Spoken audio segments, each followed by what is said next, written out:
Então, boa noite, irmãos de caminhada. Sejam bem-vindos a essa casa de oração, de fé, de esperança, onde se estuda, onde se aprende e onde a gente recebe do mais alto muita energia boa. Então, vamos começar uma oração, né? Vocês sentem o mais tranquilamente possível na cadeira. Quem quiser fechar os olhos, feche. Todo mundo aqui sabe fazer conexão, né? Então o nosso Wi-Fi está lá no alto, sem login, sem senha. Vamos conectar com o mais alto. Vamos respirar profundamente.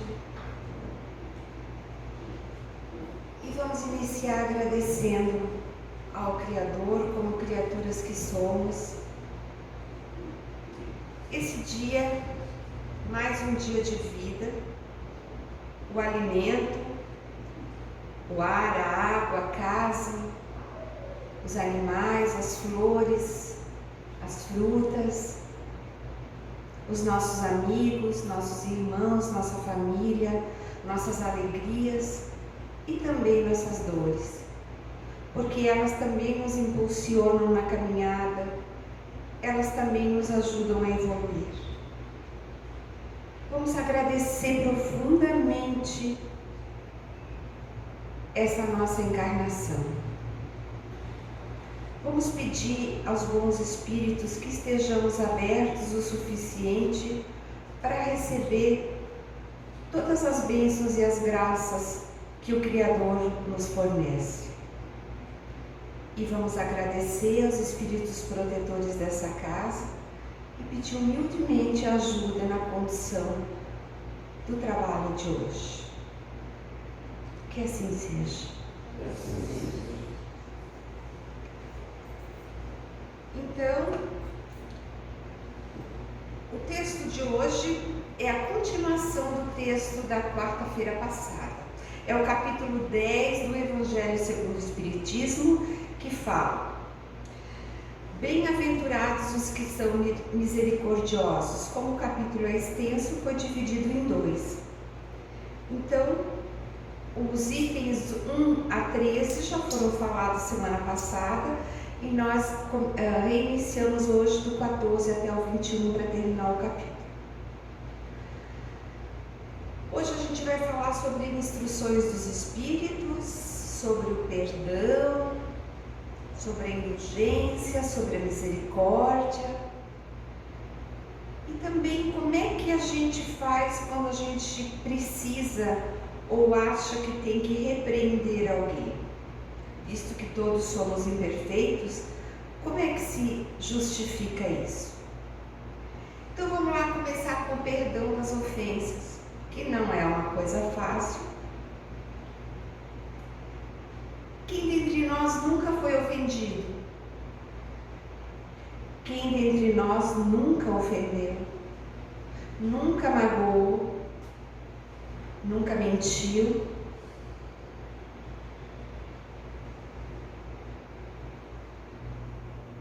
E aí a gente vai para a passagem bíblica onde Pedro pergunta a Jesus: quantas vezes perdoarei a meu irmão?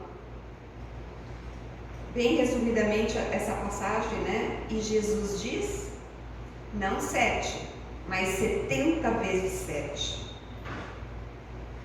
Quem é bom de matemática já fez as contas e deu 490, né? Estou vendo gente rindo debaixo da máscara e é verdade. Eu também, quando li a primeira vez, fui correndo fazer as contas. E aí eu me espantei com o número e vocês podem ter certeza que ele ainda é pouco. O perdão é infinito. E o perdão só é verdadeiramente perdão mesmo, da forma como Jesus quis dizer para nós, quando ele ocorre nas duas partes. Se as duas partes, a que ofendeu e a que foi ofendida, resolverem fazer um acordo de esquecimento e de perdão, esse é o melhor perdão que tem. Mas a gente sabe que nem sempre é assim, né? Perdoar é reparar, é acertar o que foi de uma certa forma estragado. É como um fio de luz dá um curto-circuito ou corta por algum motivo e aí fica sem a energia. Perdoar é reparar essa energia, é colocar de novo fio com fio para passar a energia entre eles. Isso seria uma analogia bem simples do que é o perdão, porque as ofensas, elas machucam quem ofende e quem é ofendido. Além de perdoar, nós temos que nos perdoarmos. E isso é uma coisa que muita gente não entende muito bem. Como é que eu vou me perdoar? Às vezes a gente ouve assim, quando eu tinha 18 anos, eu fiz isso e olha, eu me culpo até hoje. Quanta culpa essa pessoa está carregando? Ela não se perdoou. Todos os erros que nós fizemos a gente faz por ignorância. A gente faz porque perdeu a calma. A gente faz porque a gente é muito ainda pequeno. Então, nós temos que nos perdoar, aprender com o erro, mas nos perdoarmos. Porque carregar a culpa não faz a gente melhorar e nem se curar. Perdoar os inimigos é pedir perdão para si próprio. Perdoar os amigos é dar uma nova chance. É uma prova de amizade. Perdoar as ofensas é se mostrar melhor do que éramos. Porque se a gente for duro, inflexível, exigente, como é que a gente pode pedir a Deus que nos perdoe? Tem aquelas pessoas que dizem, nunca vou perdoar. Não adianta, não vou esquecer isso, não vou perdoar. Isso é uma condenação que a pessoa faz para si própria. E se a gente parar bem, no fundo, a gente que começou toda a história, toda a encrenca, quantas vezes acontece um desentendimento, uma briga, e depois alguém pergunta, ou a gente mesmo se pergunta, o que aconteceu que começou essa discussão? Aí um diz assim, eu acho que alguém falou isso, alguém falou aquilo, não sei o que aconteceu, foi uma bola de neve tão grande, que nem se sabe direito qual foi a causa inicial do desentendimento.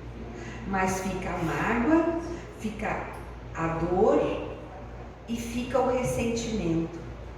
E tudo isso aí é que corrói a gente por dentro. Tudo isso que fica dentro da gente é a mesma coisa que você alimentar uma cobra pequenininha venenosa. Você vai alimentando, ela vai crescendo até o dia que ela dá o bote e coloca um veneninho em você. Quando a gente alimenta o rancor, quando a gente alimenta as brigas, quando a gente alimenta nossas dores, é isso que acontece.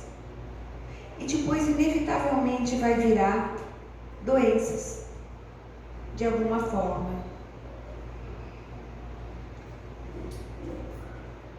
Mas vamos admitir que, em umas certas circunstâncias,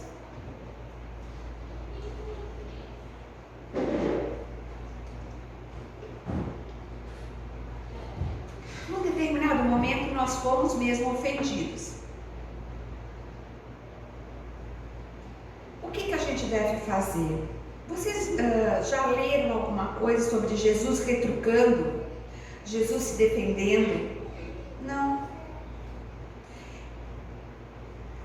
Quando a gente foi ofendido, às vezes a gente pensa o seguinte, mas eu não vou deixar desse jeito. E homem que é homem não aguenta isso. E eu vou fazer alguma coisa, eu vou me vingar, eu vou fazer isso, eu vou fazer aquilo. Aí eu pergunto, para quê? Porque eu sou pessoa, sou gente, sou humano, eu sinto. A gente ouve sempre isso, a gente diz isso às vezes. Mas aí novamente eu pergunto, por quê? Será que se a gente pegar isso, guardar uma caixinha e esconder em algum canto, falando assim mentalmente, né? A gente não ganha mais? Porque assim, quem é nosso amigo, quem ama a gente, vai acreditar na gente, vai estar do nosso lado. Aqueles que nos magoaram, que não gostam da gente, nada vai mudar essa situação. Nada que eu disser vai mudar. E os outros, que são a grande maioria, vão para um lado, para o outro, tanto faz, não interessa. Ganho muito mais se eu ficar quieta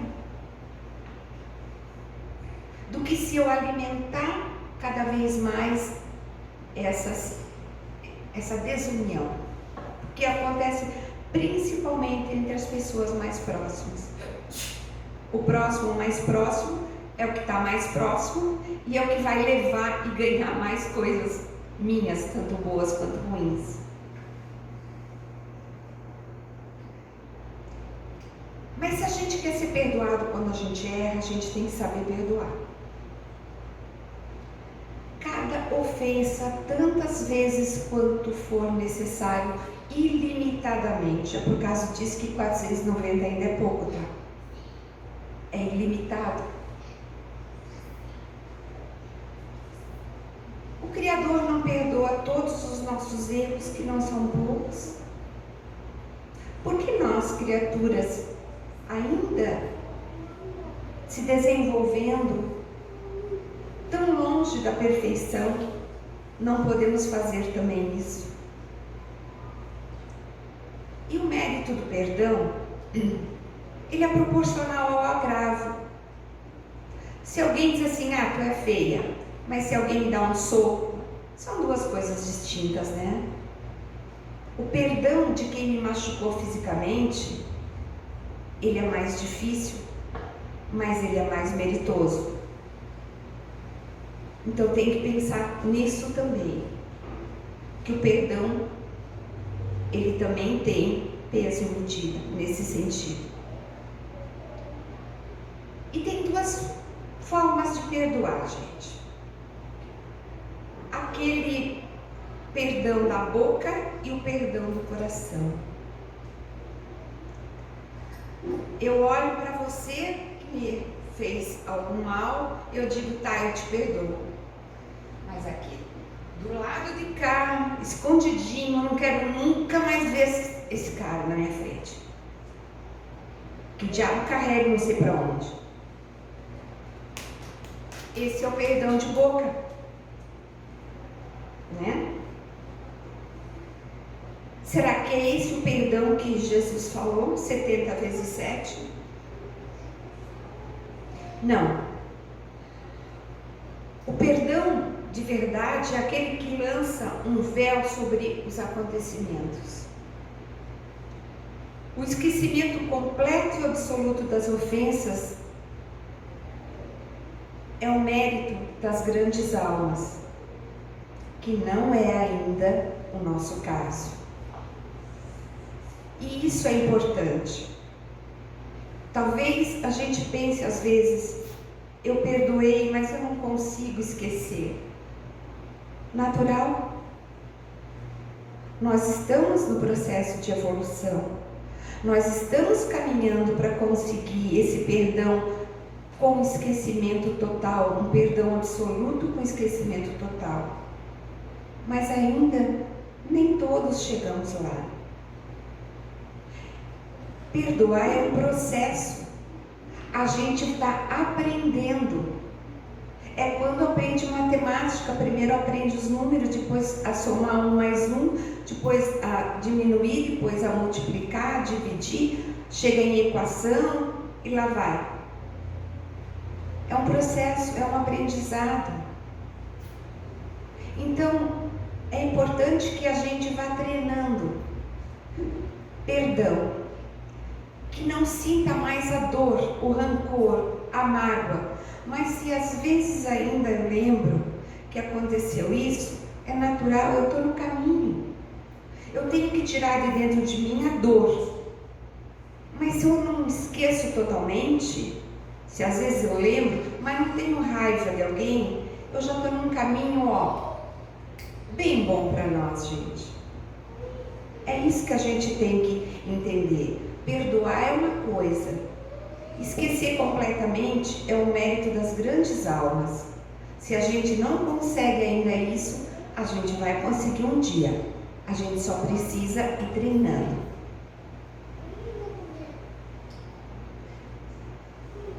Quando a gente reza o Pai Nosso, tem aquela partezinha assim, perdoai nossas ofensas, assim como temos perdoado quem nos ofende. Aí me dá uma coisa, sabe? E eu digo, obrigada, Pai. Eu ainda não cheguei nisso. Tu sabe porque tu me conhece mais do que eu. Eu não cheguei nisso. Mas eu estou tentando. E eu vou conseguir. Com a tua ajuda de sempre eu vou conseguir. Então é esse o nosso caminho. A gente tem que aprender a substituir a cólera, a raiva, sabe? Pelo amor que purifica. Aprender a reforçar a indulgência. E o que é indulgência? Segundo o dicionário, indulgência é a facilidade para perdoar os erros cometidos pelos outros. É a clemência. A demonstração de perdão a um castigo, a uma pena, é uma ofensa. A uma ofensa faz com que a gente se torne mais clemente, mais misericordioso, mais indulgente. São todas palavras semelhantes, uma completando a outra. Etimologicamente tem significados um pouquinho diferentes, mas no fundo, tudo é a caridade. A indulgência é um sentimento doce e fraternal, que não nos deixa ficar julgando o nosso irmão, que não nos deixa ficar reparando nos erros dos outros, que não nos permite falar mal dos outros. A indulgência não vê o erro, não vê o outro, a não ser como nosso irmão. Isso também é um aprendizado. Esse também é um processo. Esse também é um caminho que a gente está aprendendo a trilhar. Que a gente ainda não sabe fazer perfeitamente. De vez em quando, lá sai alguma coisa assim, mas viu fulano? Sabe que cicrano fez isso? De vez em quando sai alguma coisa e isso não beneficia ninguém, bem pelo contrário. Mas nós ainda temos alguma tendência a olhar o que não nos importa e nem nos interessa. Todos temos maus pendores, todos temos facilidade de censurar, todos temos hábitos para modificar. É muito importante a gente olhar para nós mesmos e nos vermos exatamente como somos. Porque às vezes o orgulho faz com que a gente pense e até diga, mas eu não faço isso que o fulano faz, sou bem melhor do que ele, né? E que tal se a gente colocasse um espelho na nossa frente e ficasse conversando com a pessoa que está lá no espelho, dizendo assim, hoje de manhã tu fez isso, tá? Depois você saiu, conversou com essa pessoa, disse essa frase, depois você teve esse pensamento, depois você teve essa atitude nada cristã, e aí vai passando, que nem aquelas fitas cassete de antigamente, que os jovens aqui nem sabem o que é, a gente rebobina o nosso dia e vai fazendo um julgamento de nós para nós mesmos, para ver aonde que nós estamos acertando e errando. Isso é um exercício que faz lembrar o filósofo Sócrates, 300 anos antes de Cristo, que disse: conhece-te a ti mesmo.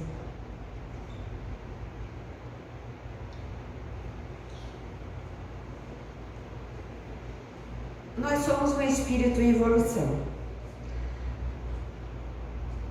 O nosso caminho é o progresso. Nós estamos fadados à perfeição. Jesus disse: vós sois deuses. Só não disse que ainda já somos, né? Mas ele disse que nós podemos fazer tudo o que ele faz e muito mais. São parábolas, né? São histórias que nós temos, que às vezes vem, não sei exatamente quem qual dos apóstolos que escreveu, mas isso tudo é bíblico. Mas para isso nós temos, para atingir essa perfeição, a gente tem que evoluir cada vez mais.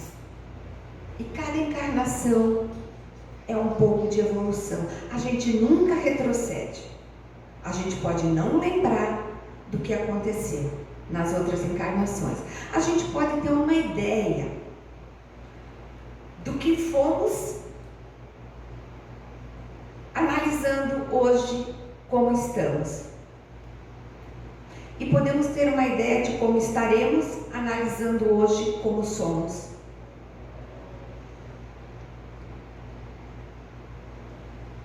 E a nossa evolução, é importante a gente saber, ela não precisa ser feita com dor e sofrimento.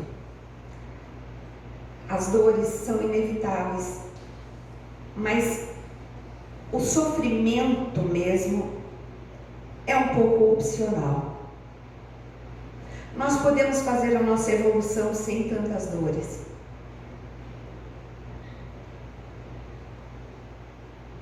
O que os espíritos nos dizem a respeito de perceber o erro alheio?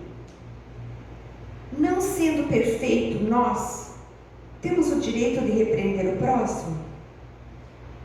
Há casos que nós temos que desvendar o mal de outra pessoa, e aí os espíritos, ditando aos médiuns o conteúdo todo que foi catalogado por Kardec e escrito no Pentateuco, né, nos 5 livros que ele escreveu, a instrução dos espíritos a respeito disso é muito clara. Eles dizem que isso tem que ter muito cuidado. A partir do momento que o mal que alguém faz prejudica só a ele, não nos compete nos metermos nisso, a menos que eles nos peçam ajuda. Mas nós não temos que ficar falando a respeito disso. Mas, a partir do momento que o mal que alguém faz atinge não só ele, mas outras pessoas, aí nós temos sim que tomar uma providência, a melhor possível, conversando com a pessoa ou falando com as autoridades competentes, seja lá qual for o problema.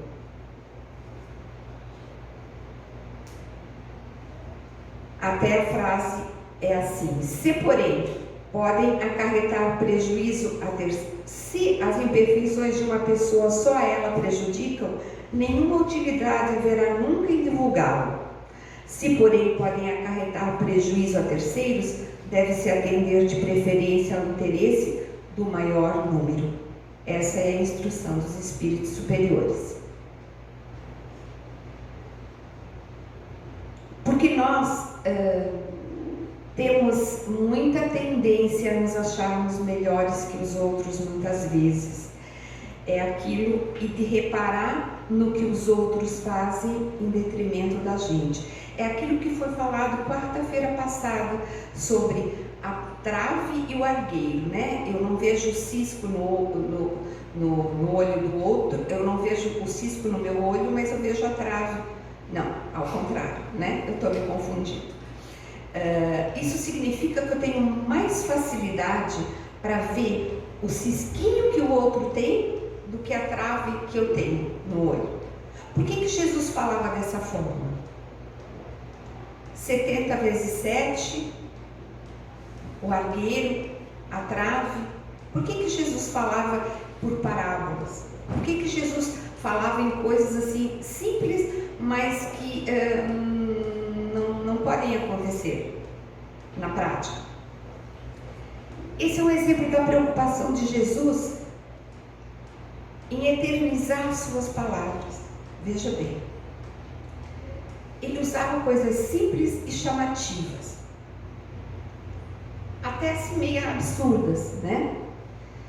A fim de que suas palavras não se perdessem. Tem que entender que naquela época não tinha gravador, não tinha um computador para ficar digitando. Ele precisava que quem ouvisse falasse para o seu pai, para o seu filho, para o seu avô, para o seu neto, para o seu bisneto, e que as coisas fossem andando, né? Para preservar o que ele tinha dito. Porque ele sabia que muitas coisas não seriam entendidas naquela época, mas se elas se preservassem, seriam entendidas mais tarde. E agora a gente está começando a entender, praticamente, né, ou até mais, fazendo as contas, 2000 anos, a gente está começando a entender o que é o cisco, o que é a trave, por que 70 vezes 7.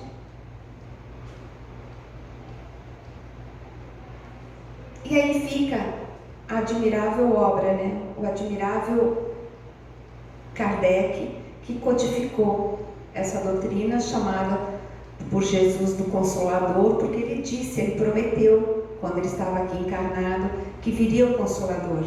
E esse Consolador nos esclarece a respeito do que ele disse. É preciso também que a gente trabalhe muito o nosso orgulho. Ai, não sou orgulhoso. Todos temos pontadinhas de orgulho, a grande maioria pelo menos. E o orgulho é uma coisa muito ruim. Talvez das coisas que mais travem a nossa evolução. Então nós temos que, todos os dias, praticar o perdão, a indulgência, tentar controlar o nosso orgulho, implementar a misericórdia nos nossos corações. Que a misericórdia também é aquele sentimento de pesar, é aquela compaixão por quem está sofrendo, é sentir empatia pelo irmão que está precisando tanto de ajuda, que está passando por fases difíceis na vida. Os espíritos superiores nos esclarecem que a misericórdia é o complemento da brandura, porquanto aquele que for misericordioso será brando, pacífico, manso. Os resultados da lei de causa e efeito são lembrados por Jesus muitas vezes, em muitas frases, e é isso que o perdão nos faz lembrar, que nós temos muito a ser perdoado. Então, se nós temos muito a ser perdoado, gente, nós temos que perdoar muito. Olhem só o que Mateus fala. Porque o Filho do Homem virá na glória de seu Pai com os seus anjos. E então dará a cada um segundo suas obras. Segundo as minhas obras, se eu não perdoar, eu não serei perdoado. Outro, Lucas. Não julgueis e não sereis julgados. Não condeneis e não sereis condenados. Soltai e soltar-vos-ão. Porque com a mesma medida com que medirdes, também vos medirão de novo. Mateus. Embainha tua espada, porque todos os que lançarem mão da espada, pela espada morrerão. Então, bem-aventurados os misericordiosos, porque alcançarão a misericórdia. É disso que se trata o capítulo 10. Todos somos alunos. Esse é o educandário da vida. E todos podemos uma hora dar uma tropicada e cair. E aí o nosso caminho é levantar, lembrar desse erro, agradecer a Deus se alguém nos ajudar nessa levantada, tentar não errar mais e tentar se melhorar. Esse é o momento evolutivo que nós estamos.